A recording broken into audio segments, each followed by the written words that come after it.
Maligayang Pasko. Maligayang Pasko. Merry Christmas. Buon Natale. Buon Natale. Masarap damhin kung alam natin na may taong nagmamahal sa atin. Diba? Ngayong mga kabataan, masarap, hindi. Sarap. Masarap. Isipin na may isang nilikha o may isang tao na tayo lang ang iniisip.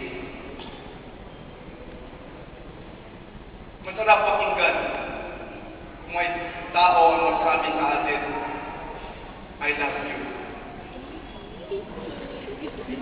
Kilig si Maria.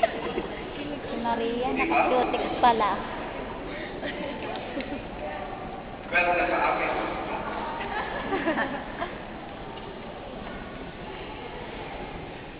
Bakit masarap pakinggan? Bakit masarap damhin? Kung may taong nagsasalita sa atin, iniibig kita. Mahal kita. Bakit, mga kapatid? Ano ang dahilan na masarap ang ating damdamin? Alam niyo? Yung mga kabataan na naman, alam niyo kung ano ang dahilan? Kayong mga may asawa na, alam niyo bakit ganon kasarap? Ganon kaligaya? Parang hindi rin niyo alam. Minsan, may mga taong magsasabi sa amin na, Father, you are always palagi kang nagsasalita tungkol sa pag-ibig. Alam mo ba, Father, ang pag-ibig? May karanasan ba sa pag-ibig? Hindi ko maisagot yun. Hindi ako makasagot. Kasi alam natin at nadama natin kung tayo ay iniibig, ang mga bagay na nasa paligid natin ay sekundary na lang. Ang iniisip palagi natin ay ang taong yung umiibig sa atin.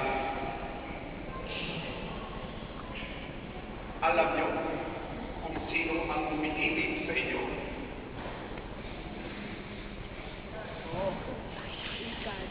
Nako, hindi nyo lang. Mga may asawa. Hindi nyo lang parang iniibig yung mga asawa niyo. Ako pa naman. Kanina, nanonood ako sa program sa RMC ng Wawawi. Wawawi kanina. Sinong nakapanood kanina? Tapos, karamihan mga bata ang nag-present ng mga kanta. Ang nakita ko, karamihan sa mga hinihiling ng mga kabataan ay ang wish nila, sana ang pamilya ko ngayong Pasko ay magkakaisa.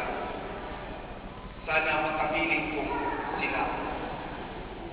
Sana yung tatay ko o nanay ko ay ganito, maging ganyan, at hindi na maganyan.